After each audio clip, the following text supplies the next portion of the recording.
Esta clase corresponde a la segunda parte de la capa de transporte que la dedicamos al protocolo TCP. Veremos por qué se dice que es un protocolo orientado a la conexión, cómo controla el TCP el flujo de segmentos que llegan al receptor y cómo reacciona ante el congestionamiento de la red. ¿Me acompaña? Establecimiento de la conexión o saludo inicial de 3 vías. Previamente a comunicarse datos entre un emisor y un receptor, deben negociar un establecimiento de conexión. Utilizaremos el analizador de protocolos Wireshark con el filtro de TCP/HTTP port y revisamos el reporte. El cliente 192.168.03 envía un paquete de datos con el flag SIN al servidor 207.160.208. El servidor responde con un paquete sin datos con CIN y ACK. Se establece el número de secuencia inicial. Luego, el lado cliente reconoce este paquete con un ACK y este paquete ya puede llevar datos. Al recibir el ACK, el servidor también ya puede enviar datos. Cierre de la conexión. Cualquiera de los dos extremos puede iniciarlo. Envía un paquete sin datos con el flag fin. Consume también un número de secuencia. El otro extremo confirma enviando un ACK e indica que cierra también con otro fin. Este segundo fin puede ir en el mismo paquete, caso 1, o en otro paquete, caso 2. El extremo original confirma con un ACK. Estados TCP.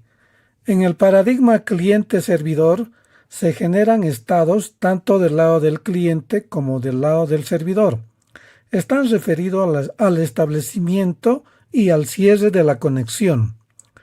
Del lado del servidor, la aplicación servidor crea el socket escucha y se genera el primer estado del servidor escucha.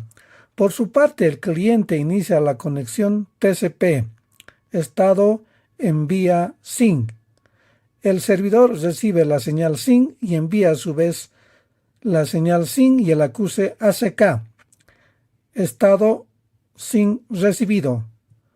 Con esto, del lado del cliente se genera el estado establecido.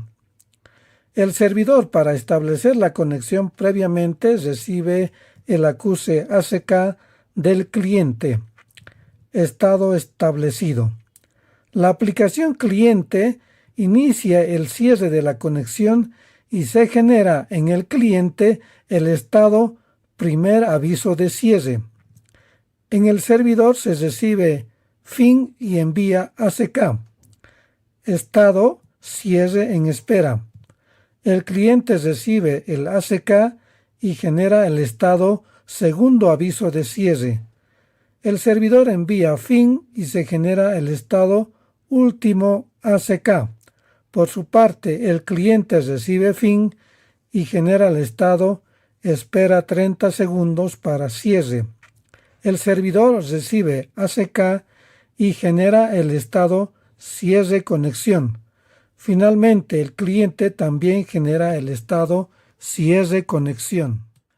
La aplicación puede ser lenta al leer los datos. ¿Qué pasa si los datos llegan y no hay espacio disponible o buffer para almacenar? Hace falta un mecanismo que ajuste la velocidad de los datos que llegan a la velocidad a la que lee la aplicación, de tal manera que el que envía no desborda el buffer transmitiendo en exceso. Este mecanismo recibe el nombre de control de flujo. Normalmente se resuelve haciendo que el receptor sea capaz de enviar indicaciones al emisor de que su buffer se está llenando para que éste reduzca la velocidad de envío. Este buffer se denomina buffer de recepción y el espacio reservado por el emisor ventana anunciada. El TCP informa al emisor de cuánto buffer tiene libre en cada paquete que le envía. Esa es la función del campo ventana de recepción de la cabecera. En cada paquete el receptor anuncia cuántos datos es capaz de recibir. Este valor se utiliza como máximo número de bytes que se puedan tener en la red sin recibir ACK. La congestión en la red se produce porque muchas fuentes están enviando demasiado tráfico como para que la red la pueda manejar. No es lo mismo que el control de flujo. La congestión puede darse aunque todos los receptores sean capaces de aceptar el tráfico que se está enviando. Como consecuencia de la congestión en la red, hay pérdidas de paquetes debido a desbordamiento de colas o buffers de routers o los errores de transmisión. Tiempos de espera elevados, debido a tiempos de espera en colas altas. Se usa menos tráfico útil y aumenta el retardo de los paquetes que llegan a su destino. Control de la congestión. Control de extremo a extremo. No hay indicaciones explícitas de la congestión. Los extremos estiman la congestión basándose en sus propias observaciones de la red, pérdida de observadas y retardo observado. Los extremos reaccionan a la congestión reduciendo la carga, disminuyendo retransmisiones, tasas de envíos y aumentando timeouts.